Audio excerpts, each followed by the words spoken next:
Once more, we want to thank our Heavenly Father for such an awesome time granted unto us to come under His feet, to worship Him, to fellowship, and to receive from Him this word that He has given to us since yesterday. Indeed, the word, the theme, and the chapter is very so profound. It is difficult to pick one from the other. However, by the grace of God, since yesterday morning and dawn, through the night, we've heard various exposition to that chapter Psalm 73. Because of our time, I'm not going to speak a lot. I will speak for only 15 minutes, a word of exhortation, so that we can have time to pray. Hallelujah.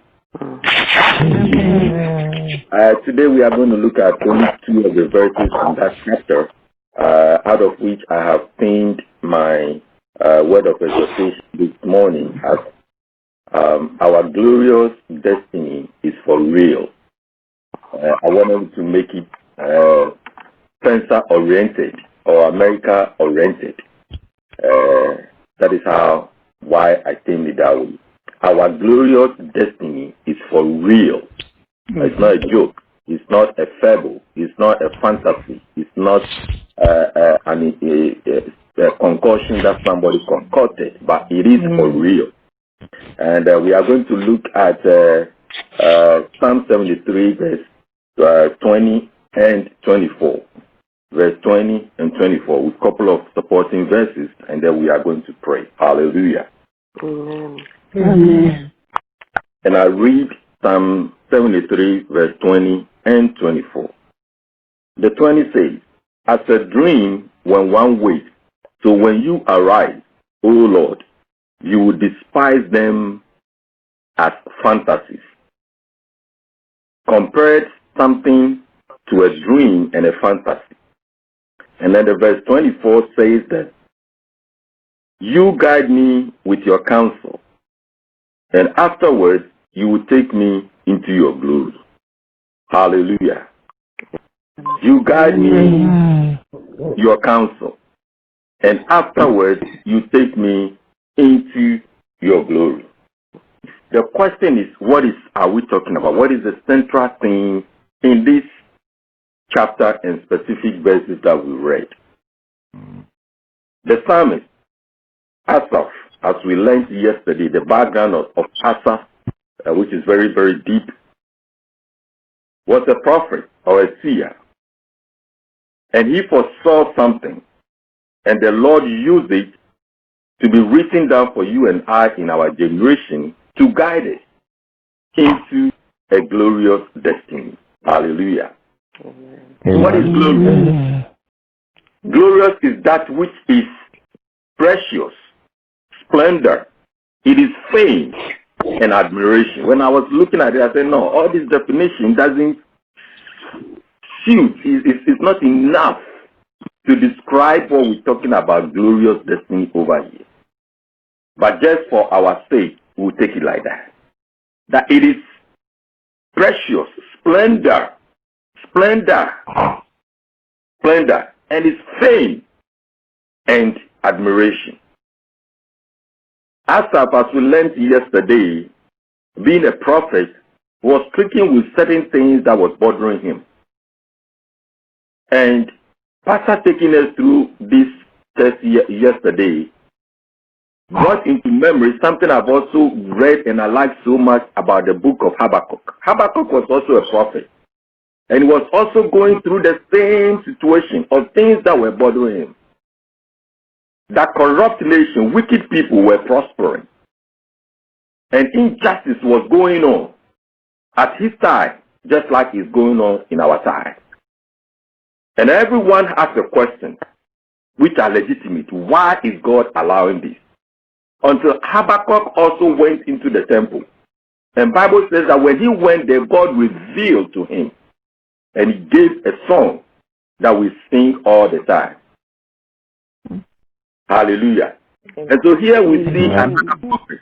Here we see another seer going through the same thing. What you and I are going through is not new. There is nothing new under the sun. That is what Ecclesiastes says. But we are here to strengthen ourselves that our God, who knows the end from the beginning, has made provision for peculiar people. And yesterday it was emphasized on. Jesus also emphasized on it. And so this is the situation that Asaph was going through. And even as our worshipper said, until he went into the temple and he saw that till I entered the sanctuary of God, then understood their final destiny. Who was they that he was referring to in this verse? The verse 17. He was referring to the wicked. He was referring to how these people were prospering. You and I have a lot of examples in our time.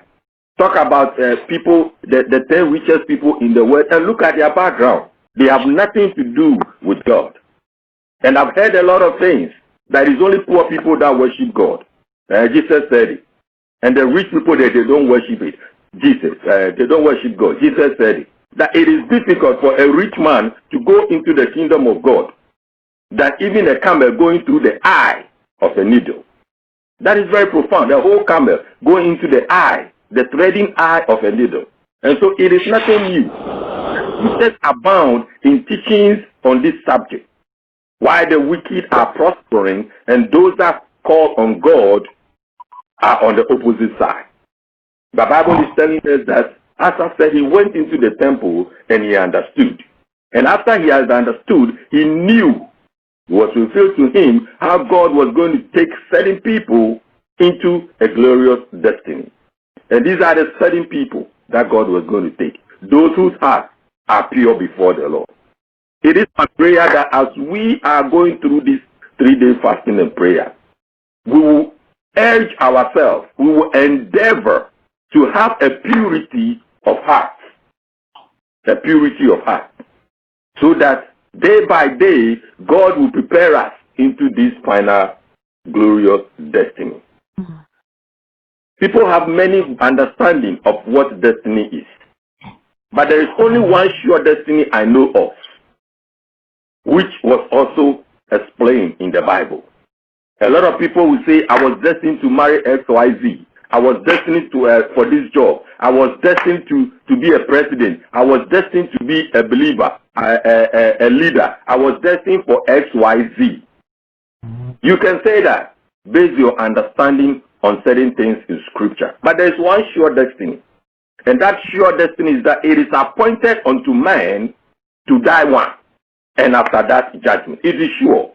It is sure. There is no two way about it. Everybody dies. Even Methuselah died. So that is the sure destiny that we have. But at the end of this destiny, there are two things that is left for mankind. A destiny, a final destiny of condemnation or of salvation. Those are the two in this destiny that we're talking about. But thanks be to God that through Jesus Christ, He has given us a pure and a final destiny to them that believe in Him, whose hearts are pure. Hallelujah.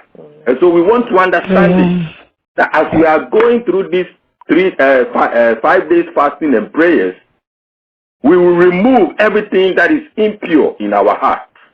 And yesterday, Pastor highlighted on some of those things. Look, when you sit down, when you really sit down objectively, and you analyze and you take inventory of things that are causing impurity in our hearts, 99.99% of them is about the flesh, things of the flesh. Jealousy, hatred, envy, it is all about things of the flesh. Materialistic things, pursuing material things by hook or by crook. It is all material things, things that are causing impurity. And it is the same thing that Asaph, God through Asaph has revealed to us.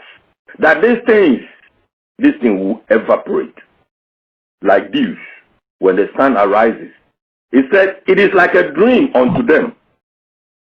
What they've achieved, what they've amassed through wickedness, through injustice, through unbalanced deals and everything, one day they wake up and it is all gone. It is all gone. So God leads them to the cliff, a slippery cliff, and then they slide and they fall into the pit of hell. But those of us that God has called, that day by day God is molding us through his word, we are supposed to have a pure heart. Whatever it is that you are holding on to, ask yourself, can that lead you into eternal salvation or eternal damnation? That is the final destiny of all mankind. But today God is telling us that we should make our heart pure, as Asaph was. A whole prophet was contaminating himself with all of these desires. And they are here with us in our time. People that call themselves prophets, you see them on the media, contaminating themselves with the acquisition of wealth and other things, even through bad mediums. But the end thereof, Bible is telling us that it is death. And so we should seek things that are pure. Jesus said it in Matthew chapter 5 verse 8. He says that blessed are the pure in heart, for they shall see God. Blessed are the pure in heart. How are you going to enjoy? How are we going to enjoy this glorious destiny if our hearts are not pure? Jesus emphasized on this word. The only way you can do that is when your heart is pure, because God is a God of purity, holiness, and righteousness. And therefore, for him to inhabit his kingdom with people, the people have to be pure. Bible says that be ye holy as the Lord is holy. Hallelujah. This morning we are here to encourage ourselves that as we walk this journey of life, this journey of Christianity, we should desire day by day to rid ourselves of any impurity, else the end might not be glorious. But thanks be to God that he has given us the Holy Spirit, that by the guidance as he guided Asaph, we will be guided into a final destiny of glory. Hallelujah. John 14, my favorite, one of my favorite chapters. John 14, verse 1 to 3. Jesus said, let not your heart be troubled. You believe in God and believe also in me. For in my Father's house are many rooms, many rooms. For all those who have died and those who are yet to die in the Lord. In my Father's house there are many rooms. And if it were not so, I would have told you that I am going there. I wouldn't have told you that I am going there to prepare a place for you. Hallelujah. I'm going there to prepare a place for you. And if I go and prepare a place for you, I will come back and take you with me, that you also may be where I am. This scripture I will never forget. Why? Because I've had a lot of discussion with Jehovah's Witness people. They said they will dwell on earth when God comes, because God says that the children of God, they will inhabit the earth. They gave me the scripture. I said that is true. And I also gave them this scripture, that Jesus said, I'll go and prepare a place for you. When I go and finish, I'll come and take you to myself. It is also in the scripture. So you want to stay here, I want to go to heaven. We are all correct. You pick what you want. I won't go. Hallelujah. This is the glorious destiny that Jesus has prepared. And he told you and I through Asaph that it is only for those whose hearts are pure. This is for real. Old Testament messages say it. New Testament messages say it. If it Paul highlighted on it. And so I'm here to encourage somebody that we can do it. We can do it. If we allow God to guide us through the counsel of his word, through the direction of his Holy Spirit, and in obedience to the word of God, God is saying that I have a divine, glorious destiny for every man, in as much as they believe, they obey, and make their heart pure. May the word of God come to purify our heart day by day as we hear the word. May we yield ourselves to the obedience of the word. Yes, God knows we are human. That is why he made a provision that if we sin and we confess, he is faithful and just to cleanse us from all unrighteousness. He knows that. And he told the disciples that in as much as you have been baptized, you don't need to be baptized again. But every now and then you need to wash your feet when he set the example by washing their feet, and Peter was objecting to it. And Peter said, now, if you are going to wash my feet, then cleanse my whole body. Jesus said, you don't need your whole body to cleanse. It is a provision for you and I, that when we sleep one day, we should rise up. He had made a provision, knowing our human frame and our human weakness.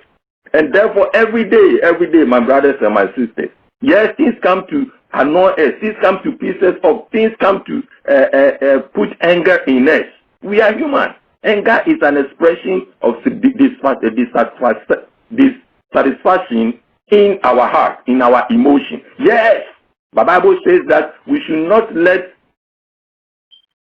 the day break on our anger. He made a provision for everything. You and I need to desire to walk in purity. God knows our heart. When we are desiring to walk in humility, in purity, and we fall, that is where he has made the provision, that you and I will be forgiven. It is my prayer that as we are going through this fasting and prayer every end of the month, and in this season, in this time, we will build ourselves, we will apply ourselves to the obedience of the word of God, so that we will enter into this glorious destiny that is for real. Hallelujah. Amen. I am here to encourage somebody that despite what you are going through, despite the challenges that you are going through, our men of old also went through. And their experiences are written in the Bible for you and I to guide us and to counsel us, that we can be overcomers. We can do it. We have a whole great cloud of witnesses. According to the Hebrews chapter number 11 and chapter 12 verse 1 to 3, it tells us that there is a great cloud of witnesses who are watching from above and cheering us on and say, you can do it. You can do it. You can do it. You can do it. Eda Boama, you can do it. Eda Pusi, you can. Pastor, you can do it. Eda Answer, you can do it. Emma, you can do it. Everybody can do it. They are cheering us on. They say, you can do it. We have been through. We have done it. Desire to walk in purity. Shun evil. Shun evil. Don't be chasing about these prophets that are going on saying sweet things that would entice people. Stand on the pure word of God, the undiluted word of God, and desire and apply yourself to purity. And at the end, whether you are rich or you are poor, in as much as we are walking in purity, our end will be glorious, according to the word of God. Because God is not man that he will lie, neither is he the son of man that he will regret of what he has promised his people. He's looking from above, encouraging us and desiring us to inherit this glorious destiny. Our part is to walk in purity, in righteousness, in holiness. And if perchance we fall, he has made a provision for you and I to come back to him. May the Lord bless his word this morning. May the Lord strengthen us. May the Lord give us the ability, the enablement through the power of the Holy Spirit that will walk in purity, so that this promised glorious destiny will be our portion. When he comes to call us, or when we die, to go and see him. In Jesus' name, amen. Amen.